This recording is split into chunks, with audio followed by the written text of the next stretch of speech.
And mine is an endless greed for good campaigns. RuinouSinsight here, welcoming you to part 1 of a brand new modded Total Warhammer 3 Immortal Empires Expanded campaign.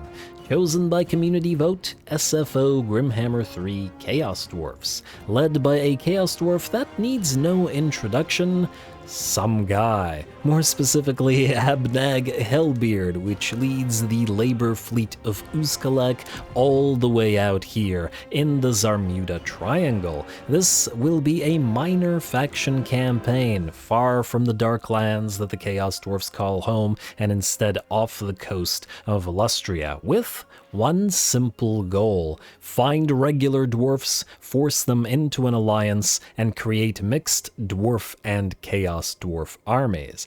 But before we turn the dowie to the Father of Darkness, housekeeping. Mod-wise, mod info is in the description below. Plug-wise, check out our Discord and join the Ruinous host, and consider supporting the channel by becoming a member or Patreon and getting access to perks like exclusive votes and campaigns. Big shout out to the modders, and as always, the biggest shout out to you guys for your comments and support. Now, as usual, let's take a look at the faction. So, faction-wise, we got nothing. Lord-wise, we got nothing. And army-wise, we got trash. So on to the setup instead. We're going with very hard, or SFO very hard, or SFO hard, whatever, and very hard as usual.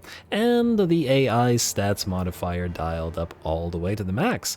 That's it for me. All glory to the algorithm, and let's get to it.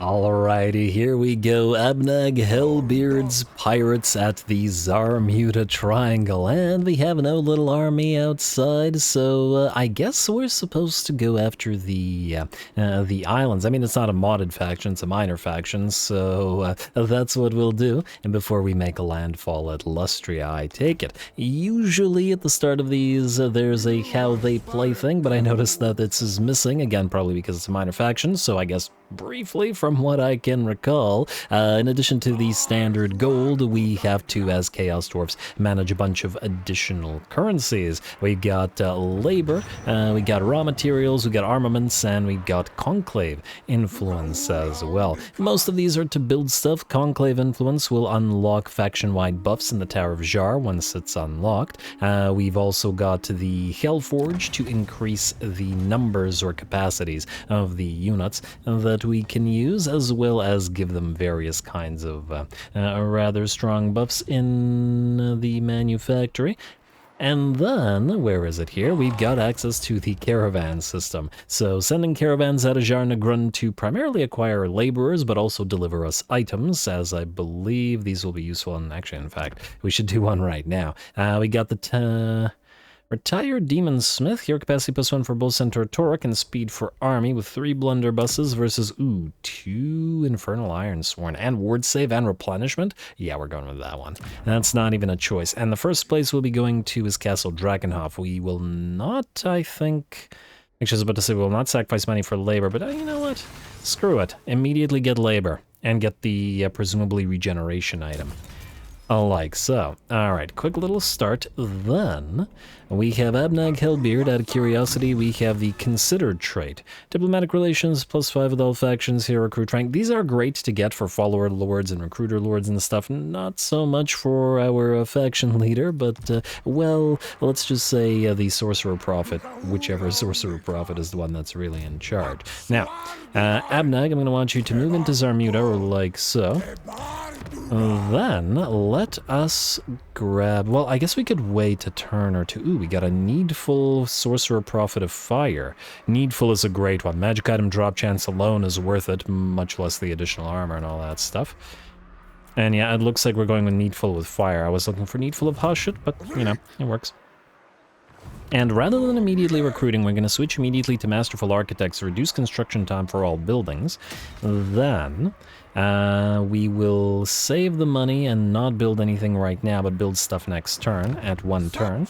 We will, however, start recruiting some basic units. Now, we can, I believe, also reduce their recruitment costs, so we can start by building maybe some garbage goblin laborers to start. and then the buildings and stuff. Next up, we've got the technology. We will go immediately for, I guess, upkeep production for Hobgob Infantry and Laborers is a pretty decent choice. Control +1 is good as well. Merchant guilds rather than labor quotas. Yeah, I'm going to go with this because we will want to get a bunch of Hobgobs pretty much on field immediately. Hopefully we will have access to Gordas. Also, I noticed that we have access to Sharktooth, eh? Grimgor's boys encountered. Okay, wait, Sharktooth. I want to see, are we friendly? -20. The aversion is there, but it's not anything crazy. These guys might be an option for an ally. Actually, speaking of, there is no love lost between the undead and chaos, and I don't think we want to fight the awakened immediately, because directly below us will be Alberic, will be... Skaven? Okay, I don't know what Skaven are there, but I do know that the Hunts Marshal is here, and I think there's lizards somewhere here. Well, there's lizards everywhere, but you know what I mean. Anyway, Awakened, we're going to join your war against your Vampire Coast Mutineers for, I guess, money. Can't pay for a non-aggression pact. It's a little bit disappointing. But we'll take your money then. Absolutely. Alright, that looks good to me. Do we want to spend any money on any of this so we can immediately get a little bit of conclave influence? We could generate some cash and increase the income from all buildings at the cost of 200 labor. This might actually be worth it. Wait, how many turns until the caravan comes back? 414. We also have a mission, or we had a mission. We get Treasury and Spotter's Spyglass. We'll pop this off immediately, and then I'm just going to hope that I don't regret it. Do it. Alright, not much money, but, you know, hopefully every little bit will be worth it. Alrighty, let's end the turn. Wait, can we get any heroes up and running immediately? We cannot. But we should probably look towards immediately being able to build a hero building in order to recruit them. That will allow us to get a stronger army. Since we start with a garbage stack and we don't have a legendary lord to rely upon, we will need most likely a full stack before we begin to move and start gathering up all of these islands. Especially if the islands have rotting leviathans, we will need something to actually be able to bring those guys down. Alrighty, I don't see the mutineers moving northwards, so we're safe for this turn. But if we do spot their ships off in the distance, we will summon a lord to defend our territory. Alrighty, this is an SFO thing. Lately I've just been doing time of balance, not to do anything. Though admittedly, considering it's a minor faction, maybe we could do this to... just do time of balance. I was gonna say to buff ourselves because, well, because we don't have lord buffs to rely upon, but anyway. Gouge the world, construct a building from the mine chain and an outpost settlement to produce raw materials. Well, I think we can do that. We have an outpost here. Oh, we have an outpost and a factory immediately. We'll actually eventually want to switch this outpost to another factory because we have ports here. I guess we're going to go for the strip mine, raw materials 200 per turn and workload plus 300, and then here we'll want to immediately build the armament chain. Armaments 50 per turn. Because we will immediately want to, as quickly as possible, to get either the Demon Smithy for the first Demon Smith Sorcerer, or possibly the Ironworks to immediately get these guys up and running. Yeah. Alright, then we will want to build the Ash level. We might actually delete it immediately, but let's go for the Infernal Castellan, and then immediately switch back to Military Doctrine to reduce the costs of recruiting those guys. Then, we could probably... You know what, let's grab a couple of Hobgob Sneaky Gits and our first Hobgob Archer. A little bit expensive, but I think we'll deal. Fight 3 battles. Well, we got 3 islands. And then we'll loop around towards Alberic. I think we might target him first, because there's no way we're probably going to be friendly with him. And just out of curiosity, is there anybody willing to trade with us? By the looks of it, no, not really. Alright, fair enough. We knew this was going to be an interesting start. Alright. A couple more turns in this manner as we recruit. And then right before we're done recruiting, we should summon the second lord. I might even start leveling the Sorcerer Prophet first, just so that, you know what, let's get him on field so that we don't miss him. Hopefully he's not already been milled through. Again, I really want that needful one. Hellbeard is already providing us some use in the form of giving us the giving us that trait with the diplomatic relations with all factions. The more of those we have, the more likely we can get our Dowie friends to join in. Take the shortcut and lose cargo. Slow and steady. Wait, it's only 50 lost out of 1,000? Is it actually 1,000 though, or was it like 600 or something like that? You know what, maybe take the shortcut. Alright, screw it. And gouge the world, construct a chain, labor, and treasury. Beautiful. Fruits of labor have 700 raw materials. Faction destroyed, slaves of Jar, not our problem as yet. Construct a building from the assembly line chain. You gotta be kidding me. I take it that's this, the gunsmith, so it gave us this after we built it. That's tremendously rude. I would have liked those armaments immediately, but what can you do? Here, we already have the Chaos Dwarf blunderbusses, so let's get a couple of Chaos Dwarf warriors. And another Hobgob Archer, leaving us with 3.3k. This gives us the opportunity to A, grab an Infernal Castellan. Unethical. Upkeep reduction for Infernal Guard, but at the cost of leadership reduction for Laborers. I think that's pretty good. I can't say I like very much the leadership reduction for the Gobs, but Mr. Gordas will counteract it, and this guy making Infernal Guard cheaper will be good for us in the, well, throughout the game. Also, I would just want to see something. Are the Hobgobs able to... Yeah, so we can upgrade from Cutthroats to Sneaky Gits. We can't get anything upgraded to get a Hobgob Bolt Thrower, however, so I should have probably just upgraded this. I am, however, willing to pay to upgrade it anyway. Let's... What do we have here? Okay, nothing interesting. Needful. Alright, let's get you on field, buddy. Yeah. Gonna cost us a pretty penny, but you'll be worth it, I'm sure, and you can keep recruiting. Alright. Skip, and our first tech is nearly there. I wonder what turn we will get the Gordas mission on. Alright, I know that we've got a bit of a slow start to this one. Usually we will have seen a cinematic battle by now, but we do need to make an actual proper stack before we get going and doing stuff. Especially with the relative weakness of the Laborers and the Hobgobs that will be susceptible to all the fear and terror on, well, on the high seas. Alrighty, Stronghold Syndrome, Siege Towers, upkeep reduction, there we go. And I guess we could go for the Call to War immediately as well.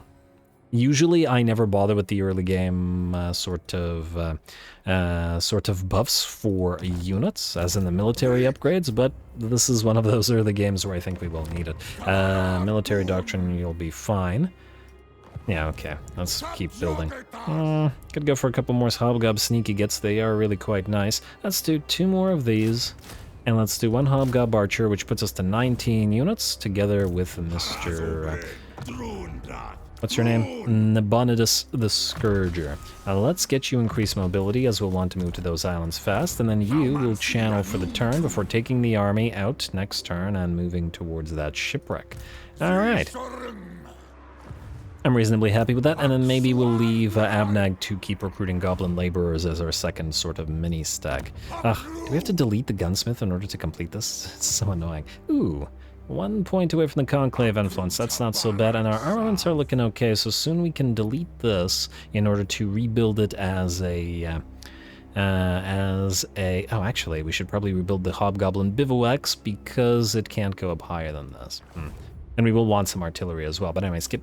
Let's double-check the diplomacy real quick. Alright, nothing interesting as yet. I noticed that those mutineers are still alive.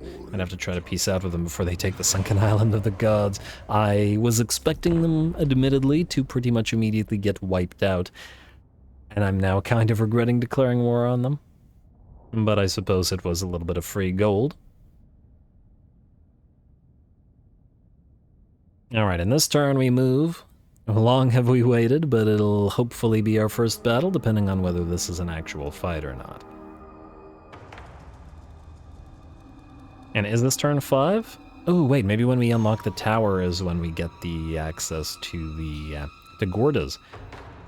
Gordas is such a strong hero in terms of powering up all of those gobos that it's going to be quite lovely. Hey, military convoys available. All right, more cargo, maximum cargo capacity and armaments. Complete a trade with military convoy. Did we not just do that?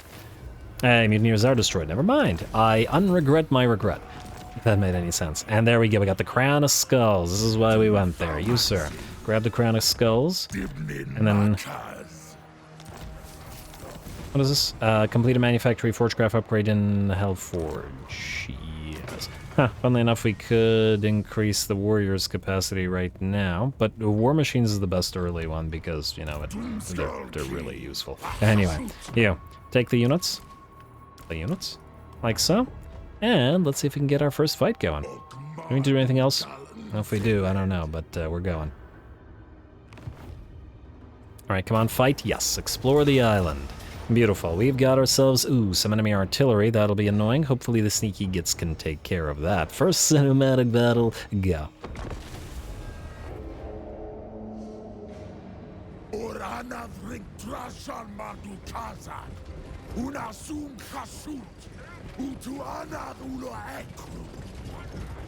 Something about Hashud indeed, my friend. Something about Hashud indeed. Here we go. We get our first battle at long last with Mr. Izdubar Grimtideson, our first recruited lord, to lead. We didn't start with a sorcerer prophet, and it's better to have one on the field on leveling, as it provides instant access to magics that we otherwise wouldn't get with the overseer. In terms of what we're facing off against, we do have a fairly big pile of range units, meaning we need to prioritize closing the distance with them. Now, our goblin laborers will lead the assault against the enemy with the slow-moving chaos dwarf warriors and dwarf blunderbusses coming up behind them so that the goblin laborers take the damage. We have hidden our more fragile hobgob cutthroats and hobgob archers over in the trees over on the right flank in order to advance while under cover of the tree line and thus not get damaged by the enemy mortar fire, and then the hobgob sneaky gits which have stalk over on the left flank, which are going to smash into the enemy's left flank as well. Now we vanguard deployed our hobgob wolf raiders behind the enemy army in the corner, and we'll move out to attack and tie up as many enemies as possible. Alrighty, that's the plan anyway. Will it survive contact with the enemy? Well, I suppose it remains to be seen. The mortar fire continues towards us, but is actually looking to hit our blunderbusses, which should survive at least a few hits. And besides, I don't imagine they'll get off too many of those mortar shells because the hobgob wolf raiders, I should say, have smashed into the enemy backlines, specifically tying up the enemy hand cannons because of their high damage dealing.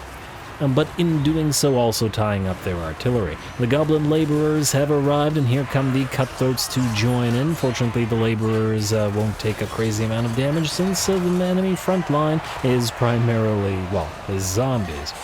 Not a real threat. Our cutthroats are moving in as well and have started to smash into the enemy's flanks, cutting down the droves of zombies and making sure that the artillery crews are destroyed as well. The blunderbusses have finally taken the hill and are firing down on the enemy below, with a little bit of fiery support from the hobgob archers.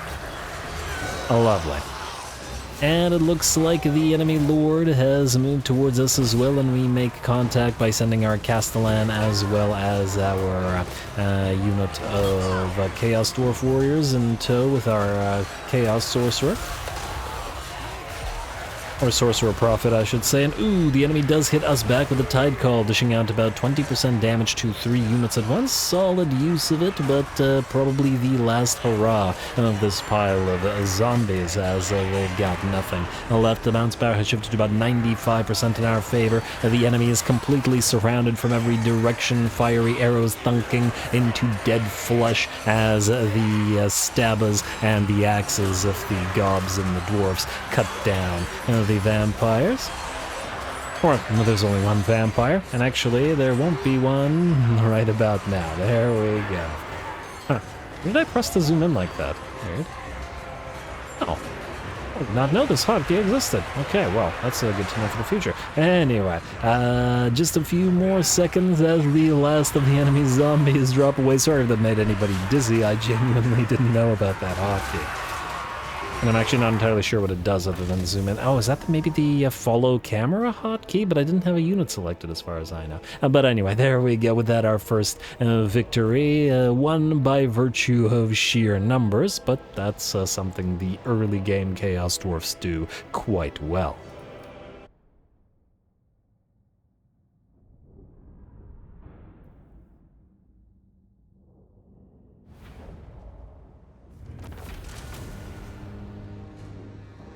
Alrighty, there we go. Very nice first little fight here with, 250 labor for this. That's not too bad. It's a decent amount of cash as well, or we could heal up to full, but I think I'd rather have the, rewards. In true Chaos Dwarf fashion, we sacrificed a bunch of hobgobs in order to achieve our objective, and, well, it's a tried and true strategy for a reason. It works. Anyway, we'll transport the captives for the labor for now. Alright, get a free 5k gold and 1.5k XP for Mr. Grimtide's son.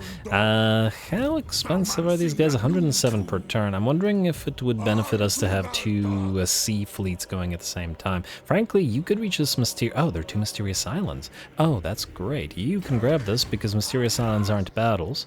And then immediately go to the second one, which means that this army is actually free to head southward, I guess. Let's just give this a second. You're probably not going to fight for the next 10 turns, so let's go for those who escaped, and you get press ganged. Free Amber Spear, though. A little bit of range damage, and then you can go to this mysterious island as well, while we take up the Amber Spear on maybe the Infernal Castellan this time. It increases missile strength. Yeah, why not? Alright. Especially now that this guy has the Crown of Skulls, he's a little bit more likely to be in the melee. You should go right to the edge of this, and ooh, I see these guys at the Temple of Kara as well. Isn't there... I could be wrong. Am I wrong? Wait. No, I'm not wrong. Okay, see, Province Amazonia. This is actually a settlement, and it's a potential new tower, so we should probably move towards it. Though... if it is a new tower, we don't have siege attackers, so we'd have to besiege them, which against the lizards would be rather tough. We could try to get another lord up and running. Any more needful fellas? Another needful fire guy. I mean, I guess we could get another needful fire guy, it's just I wanted other lures on field. And the overseers, I would like a different overseer. Well, more of those public order or relations with all factions ones. I guess we just gotta keep picking up the needful ones, so we're gonna get you on field. Wait, we can't even get you on field yet. As in, there isn't a need to, because we want to get the artillery, the Hobgoblin Bolt Thrower. Meaning, we will want to switch out of Military Doctrine and into Masterful Architects. We're not going to upgrade any of these as yet, because there isn't really any purpose to doing so, and I noticed that we're losing a lot of labor per turn, so we should probably spend some of it. We could go... You know what? Let's immediately go for Sacrifices for Jar Nagrund. Yes, it costs 200 labor, but it'll immediately give us access to the Tower of Jar. Claim a seat in the Tower of Jar for 100 labor back, and Conclave Influence plus 25. So we'll go to the Hellforge. Why did I go to the Hellforge? I meant to go to the Tower of Jar, and we will want to pick up the one that gives armaments per turn. This one, armaments per turn.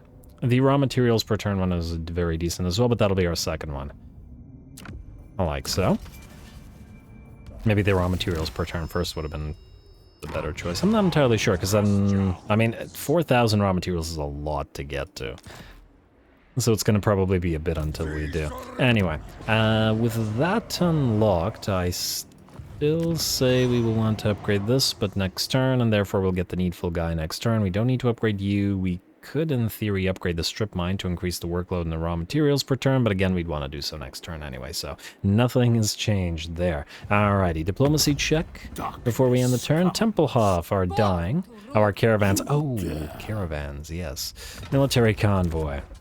Retired Demon Smith again versus War Machinist. Yes, War Machinist. Not even a choice. Hire an Admaster.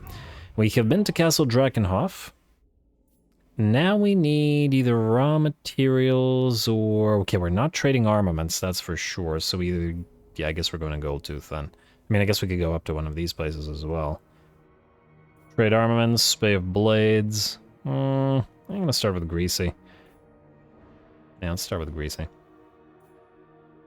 Do we want 137 raw materials? I mean, we probably could use a little bit more, but I'm not sure that we want to sacrifice too much gold for it. I actually don't know whether that's worth it or not, but do it. Do it and we'll see. Where it's not like we have a lot of generation of it, and it does take a while for the caravans to move anyway. Anyway, skip building upgrade. We are working on the call to war. We are also going to grab Inspiring Presence. Ooh.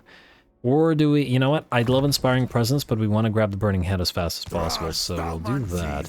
Also, I'm now realizing something. While we are healing slightly here, I don't know whether we can land here immediately, and we may want to be able to do so. So let's see what's going on out here. Gnaina, there's nothing there. It is presumably a walled settlement, but it is poorly defended, so at the very least we can besiege it and claim it as a tower. It is, yes, a solo province. Meaning we won't have any outposts or factories there, which actually isn't that great, but it will increase our conclave influence. Now, the main goal for this campaign, being a unification of Dawi and Dawi Jar, means that the closest Dawi that we know of are going to be the Spine of Sotek Dwarfs, meaning we have to make sure that they survive. If they don't, we're going to have to find other Dawi. It'll happen. This is the goal of the campaign. I don't care about the other victory objectives, this is the victory objective. And, you know, getting a billion armies out with the combined arms. Alrighty, what do we got? Be the best there ever was. A recruitment cost plus 25, but recruit rank. Kinda not worth it right now, so we can ignore it. However, we will still build up the Hobgoblin bivouacs, because we still need them. You will grab the Mysterious Island. And I see no further islands nearby. Grab Shiny Boots and Fresh Recruits. Free Enchanted Shield. And you can head to the isle, Sunken Isle of the Gods, wherein we will probably sit and recruit. I mean, we could also head back, but we can also recruit here, so why not? Alright, and this way you can defend if needed. Also, you can grab that armor. Enchanted Shield, like so. Lovely. Okay, we won't level up prior to the attack, unfortunately, so no Burning Head to rely upon, but better than nothing. Well, then, I would like you to... Ooh. Can you directly attack this? That's going to be a question. You're also at war with Alberic. Alberic, are you going to join your war against Flashland for nothing? Oh, I guess you basically destroyed them, huh? Flashland have 3 settlements, though. Oh, interesting. Okay, well, it does mean that they're not defending this one. Go for it. Declare war. Wait. Are you allied with anybody? Friends with the Jade Court and the Wardens of the Living Pools. Well, there isn't too much we can do about that. Declare war. Yes. We should claim this before Alborg does anyway. And can we attack it? We can, sort of. We will want to build a ram, and we will want to build the stuff. Yeah, that Basti with Reviv Crystal is going to be quite the annoyance. What do we have here? Complete a manufactory forgecraft upgrade. We will do that eventually. Complete a trade with a military convoy, working on it. Construct the assembly line, already done. Have 700 raw materials, working on it. And fight 3 battles, again, working on it. Alright. Can you go... a regular stance? You cannot. And do we want to upgrade anything here before we switch back? We could grab more money because we are losing a lot of labor due to the increase, although at the same time we'd probably want to switch some of the labor to Gnaina at some point. I will consider it. We can also park a basic garbage army here to increase our public order, which would be of some use. Still think this might not be worth it, but we can always get the money back by deleting it later. So let's do this for now, and maybe even get the money back by selling off some of this labor. There we go. Now we're only losing 70 per turn because it's 10%. The rest of this, I believe, is good, at least for now, so we can switch back to military doctrine with that recruitment cost reduction. And we will not be needing to build any of these guys for now. We have enough armaments to... Oh, actually, you know what? Just keep this. Next turn, we will build the Ironworks. Huh, it still takes 3 turns, even with the Masterful Architects. Okay, anyway. Delete the Ash level. We already have the Infernal Castellan. We won't have another one for a while. Ooh. Materialistic. That's really nice. Magical attacks as well as post-battle and more magic item drop chance. Huh, that'll be really good with these needful guys. Go figure. Alright, anyway, I think we can end the turn then. And we will ignore the Hellforge for now, though eventually we will not end turn. Let's say these guys do in fact have an army coming our way, which is also a distinct possibility. But if they allow us to besiege, we'll make use of the ram to hopefully bring them down. We could also even maybe take the turn or two to just besiege them, I will think about it. We can deliver Hobgob artillery if we wanted to, or maybe even magma cannons or skullcrackers early. I would like some early skullcrackers. They would work nicely against the Knights of Alberic. And frankly, we should probably destroy Alberic before he gets too strong, because he'll be quite the annoyance to us in the early game. Alrighty, what do we have here? Destroyed. What do we have? 2 Hobgoblin Archers for free? Yeah, sure, it sounds like we've taken damage. Numbers are superior. Fulg destroyed, Temple Hob destroyed. Hello. Oh, we already have Gordas. Oh, he appeared by Abnagg because he's the faction leader. Alright, fine. Gordas, you're going this way. And we got 500 labor out of that, which is nice, I admit. Also, I should give this a read. A recent uprising of orc and goblin laborers almost spilled over into full-blown rebellion, if not for the conniving actions of one of your hobgoblin middle managers. Your informants tell you that the hobgoblin had initially joined the rebellion before working his way into the inner circle of the rabble-rousers and promptly plunging his knife into every one of their backs. Of 2 things, there is little doubt. First, that the hobgoblin's actions were not made as an act of loyalty to you, and second, that potential catastrophe to the supply lines had been averted by his backstabbing nature. Yet some damage has still been done, with the leaderless droves of escaped orcs and goblin laborers now scattered to join nearby war bosses. March out to claim back the losses from your workforce, and perhaps find this hobgoblin to put him in a more useful post. Call to war indeed. Alrighty. And the quest is successful. Next up, we got the techs. We're not picking any of the armament techs, much as I'd like to. We need those. Next, we'll go for tallest towers to get that control increase. Huh. Flashland. Wait, didn't we see... I could have sworn I saw... Huh. Oh, Flashland is another tower? Oh, it's actually really quite nicely positioned as well. Anyway, what I was saying was we are going to build... I mean, I would like the Demon Smithy, but I think we're going to go with the Ironworks first. Yeah. Although, we could go to Lava Fields just to grab the Bull Centaur Toruk, then delete the Lava Fields, put him in the army, and then build the Ironworks right after. It's not the worst idea either. It will, however, cost us a decent little bit of armaments. Conversely, if we were to win the battle, we'd be able to build things in this tower instead without having to rely on that. Yeah, you know what? We can do that there. Let's go for the Ironworks here. And then we'll be recruiting next turn, or actually probably the turn afterwards. Wait, if we have to wait for Be the Best anyway, then maybe my plan would be better served. Alright, fine. Go Toruk first, and then we'll delete it, get the armaments back, and, I mean, because we're not paying the extra money. Alrighty, you, sir. I believe you will want to grab some garbage goblin laborers. Hello, what is this? Remnants of battle. Ooh, might not be a battle. Let's actually double check. If it isn't a fight, it's just free money. If it is a fight, then, well, it's a waste of an island. Nope, free stuff. Sunken chests, stand wax, sealed rations. Upkeep production not super useful to us, admittedly, in this particular stack, but, you know, something. Alright, and then return to the Sunken Isles of the Gods. Actually, you know what? Go past the Sunken Isles. If we're going to recruit anyway, we may as well go to Zarmuta if we're traveling for the next couple of turns. I also want to double check Overseers. Nope, nothing interesting, and we do have still that needful one of fire. Alright, do you want to besiege for one more turn so that we have Chaos Dwarf siege towers up and running? Maybe so, one more turn. I don't think it's going to change anything either way. I do wish we could channel, but alas, we cannot. Military convoys, you are nearly done as well, which is good. I don't remember what Greases gets us, but hopefully it's something useful. And I believe the rest of that is good. Alright, so we will skip. Gordas is a-coming. And we can... Oh, maybe next turn we might be able to pop him into the army. Gotta delete one of the goblin laborers, but, well, that was always going to happen.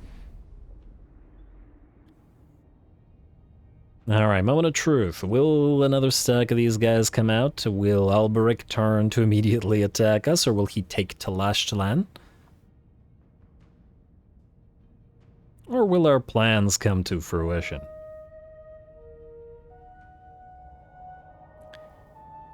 I'd say that the slow start of one of the minor factions is also another boon in the sense that it will mean more turns will pass before we snowball, which will give other factions more time to snowball and become stronger enemies as well.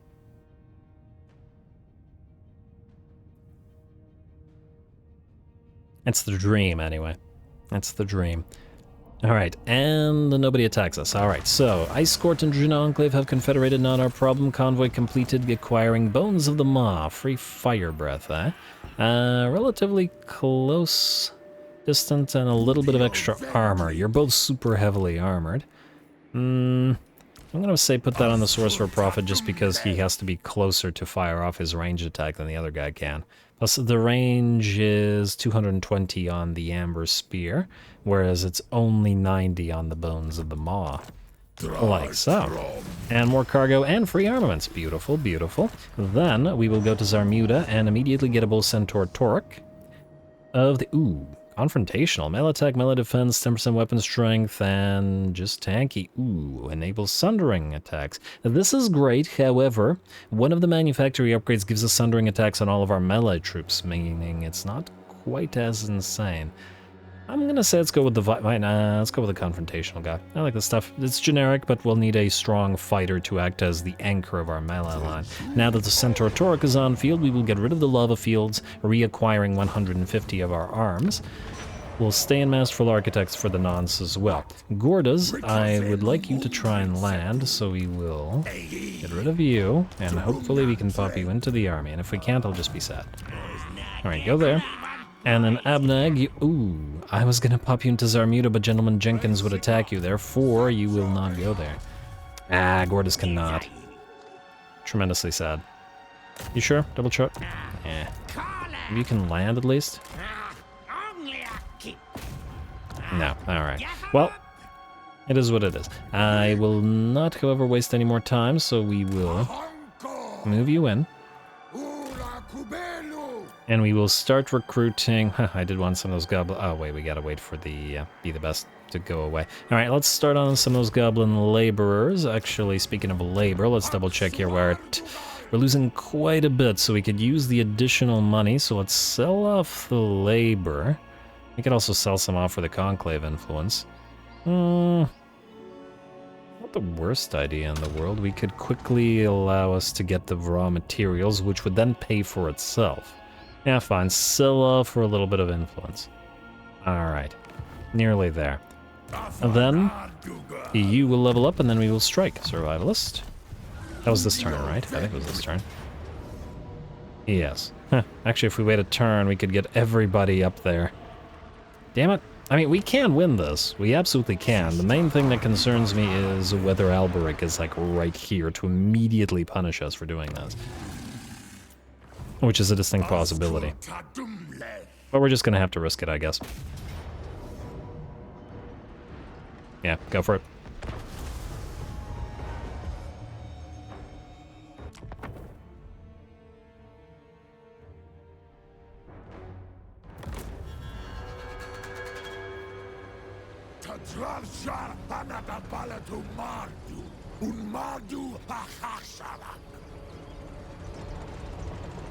Alright, I do want a translation of whatever horrible things he's saying, because it might be entertaining. But anyway, here we go. Our first siege with our first uses of, or use, I suppose, of the Chaos Dwarf Towers. You gotta love these freaking things, though once again, this particular tower, like, well, several others, does highlight the fact that the devs really should have given the siege towers weaponry. The very idea that the Chaos Dwarfs would build this big old thing and not have blunderbusses and flamethrowers and other nonsense all over these things to advance towards the enemy is silly. It's downright silly, and we all know it, and this tower should be firing at the enemy. Speaking of firing, however, we do got an overcast fireball moving in and smashing into the enemy line of Saurus Spears, actually dishing out about 50% of their HP and damage, as unfortunately for the AI,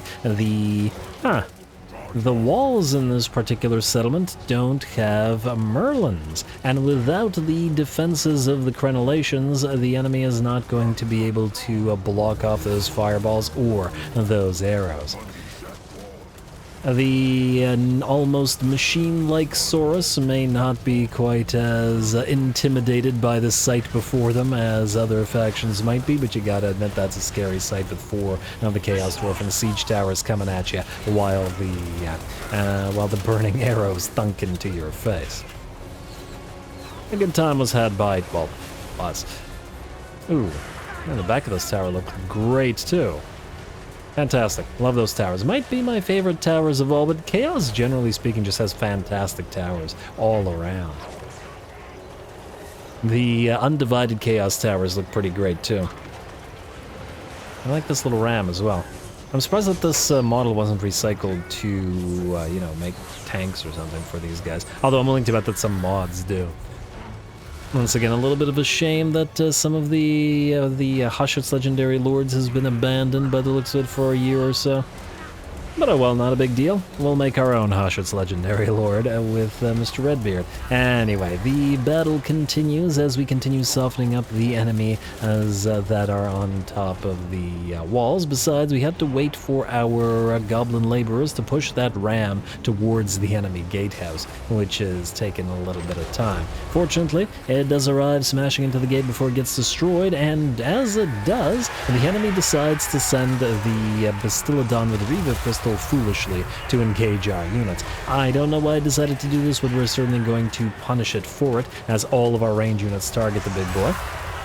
And this is a pretty critical unit to the enemy's defense, so its loss is going to be felt. It does send the goblin laborers fleeing in terror with 95% of their HP remaining, but in moving forward, it does take an amber spear to the face, a few blasts from the blunderbusses, a few more arrows from the hobgobs, a few daggers from the other hobgobs, the sneaky gits, and with that, it falls. In the meantime, with the Revive Crystal gone and the enemies on top of the wall severely damaged, our towers have disgorged their cargo. Both of the units of Chaos Dwarf warriors come here to fight the Saurus Spears, who I'm sure will hold well, but the basic Saurus warriors have relatively low armor piercing, well, actually not so much, 17. Well, I guess compared to their base weapon damage, it's low, but generally speaking, is still pretty high.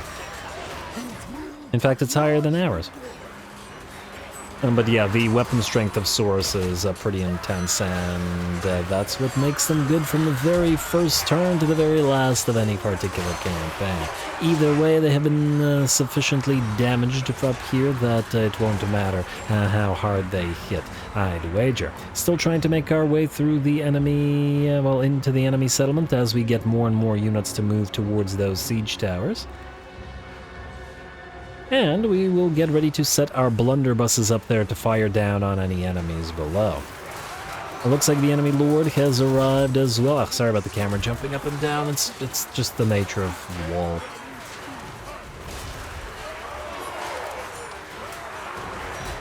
And because the wall is an impassable bit of terrain, the camera just has a tendency to bounce. But anyway, the Saurus Scarvet is fighting, but we've actually been hitting him a fair bit with our range fire. And by the looks of it, our Sorcerer Prophet of Fire has arrived to play as well. May as well lend a hand in melee, at least while the Sorcerer Prophet can still move before he gets petrified from overuse of magics not suited to the dwarfen form. Anyway, the enemy lord drops down to about 20% of his HP. These Saurus Spears are on their way out, though another unit of full HP Saurus Warriors has arrived on top of the wall as well. Unfortunately for the enemy, we have also managed to peel away 2 of our units of Hobgob Wolf Raiders, which broke down 2 gates and are heading to capture the enemy key building. Though we should win the wall anyway. Even if we didn't, we'd be able to sneakily capture the enemy settlement and win. Like, come on, you know that those towers would be firing down all over the enemy as soon as they were docked. Absolutely ridiculous. Anyway, it would also give another reason to actually attempt to continue bringing those towers down after they were docked. But I digress. This is one of those feature creep things that I really do want.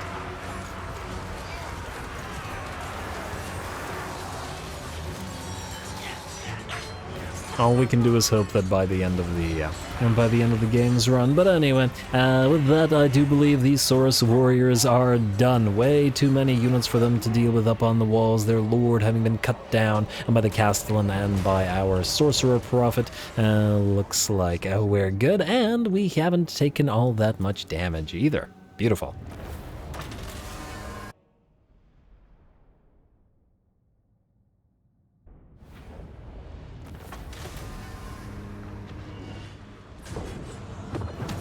Alrighty, there we go, solid work. Perhaps could have sacrificed more goblin laborers rather than hobgob cutthroats, but at the end of the day it worked out pretty darn well for us. Admirable defense from the Saurus spears, of course, but between the fireballs being launched in their faces and the siege towers, and they had little chance with that minor garrison of theirs. We can spend influence to occupy the towers tier 2, but it's generally not worth it, so, I mean, it's not worth it to go to tier 2 because you can go to tier 2 fairly quick.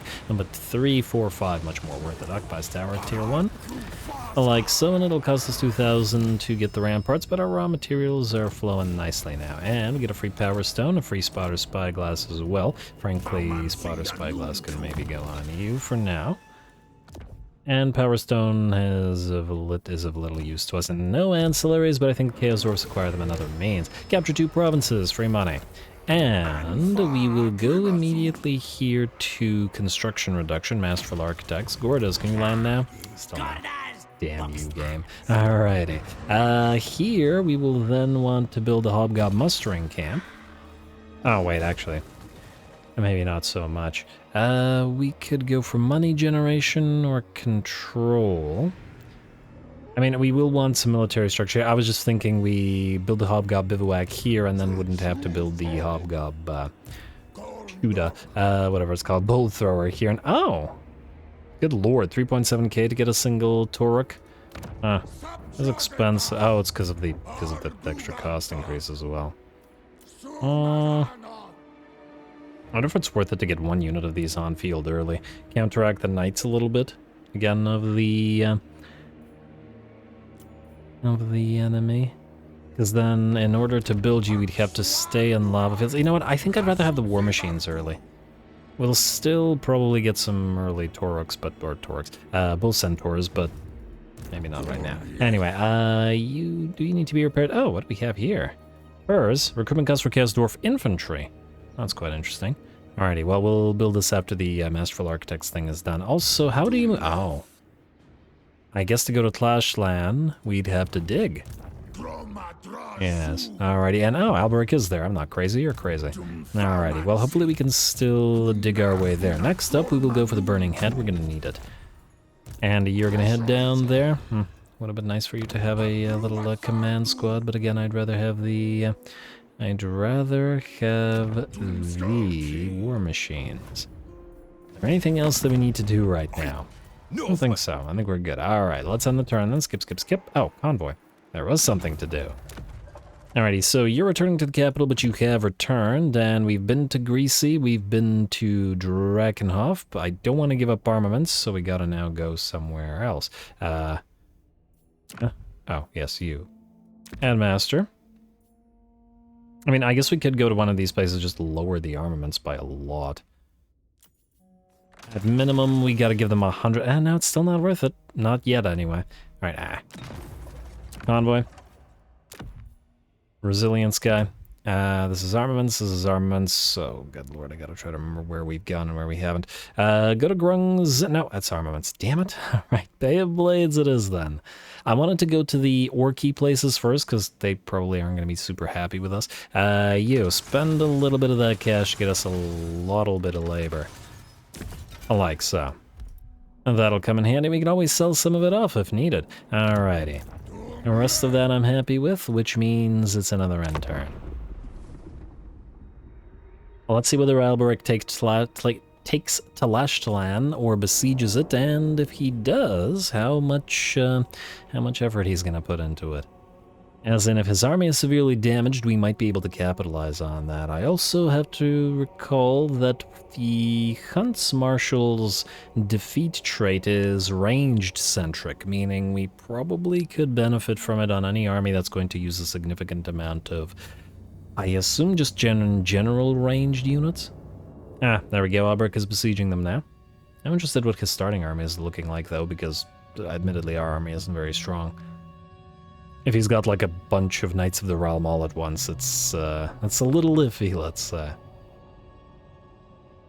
Alrighty, what do we have here? Add unit man-eaters at the cost of 1,000 gold. You know what? It's 1,000 gold, man-eaters is really good, so yes, we will pay the 1,000 for them. And we have 700 raw materials, good, labor. Talisman of Endurance for maintaining control of 3 provinces, working on it. Faction destroyed Bearsling and Eyebiter. Gnaina has an unusual location, which means, depending on which one. Carnival of Nurgle, bathed in the foul glare of Morslebe in zenith, the emaciated figures contort into the alluring guise of a carnival. I do not remember what this one does. When Nurgle corruption is 50 or more, oh. Small chance of a random plague breaking out at the start of each turn. In one settlement, though, might not be so bad, and we can always keep this place in billowing smokestacks. Transfer characters in this region to acquire a trait associated with this location. I wonder if it's a good trait. I guess we'll find out. War Banner, always nice for the Chaos Dwarfs for war machines. You Gordas are going to... Oh yeah, he does have several Knight units. I fear we might not be able to hold them back, but if they get severely damaged doing this, then we'll see. Gordas in. And if you go into jump stance, you can go here. Alright, let's see what we have to see. Then we will move you out to help out. You're actually probably going to have to land here to join the army. Actually, if you could join immediately, you'd be really helpful against the knights. Then we will now switch to artillery, ironworks. And Abnagg, you gotta get ready. Oh, this guy being here is so irritating because we can't move back to our main settlement. Actually, speaking of, Bilius is decent, but not the one we're looking for, and we'll keep an eye on. Okay, the needful one is nearly gone. But again, it's another basic fire guy, so... Oh, he couldn't land? Yeah, apparently not. Not quite, anyway. Alright, fine. Let's go for, I guess, survivalist? Yeah. And I guess we're good to end the turn already. Nothing to build. The public quarter is, unfortunately, a little bit iffy right now, but it is what it is. We got the Conclave influence. You know what? Maybe we sacrifice again? We're losing 105 anyway, though we could, once again, just transfer to... It'll cost us some gold, maybe it's worth it. Alright, let us move 100 labor. Amazonia, you don't actually need labor. I just figure we could sort of park a few here, and then that'll sort of keep them alive a little bit longer. Like so. -9, -4, and if you switch to building smokes, I guess, see, you're losing at 20. Well, I mean, obviously it's at 10%. Actually, it doesn't really do anything, does it? Anyway, well, it does do, just, never mind. Anyway, sacrifices for Jar and Grund. Like so, and let's go to the Tower of Jar again and pick up the raw materials increase this time. Alrighty. That looks pretty good. Gain a random follower or banner every turn. Ah, that's what I was thinking of. Ooh, the Armor of Contempt is going to be a really nice pickup early as well, because it'll help our garbage units, like our hobgobs and stuff, do good work. Alrighty, now I believe it's time to end the turn. So skip, skip, skip, skip, skip. You will not recruit this turn, but you will next turn, which means we no longer need Masterful Architects and we'll want to switch to Military Doctrine, so that we can build up those artillery pieces. That's still expensive. Alrighty, and skullcrackers and whatnot.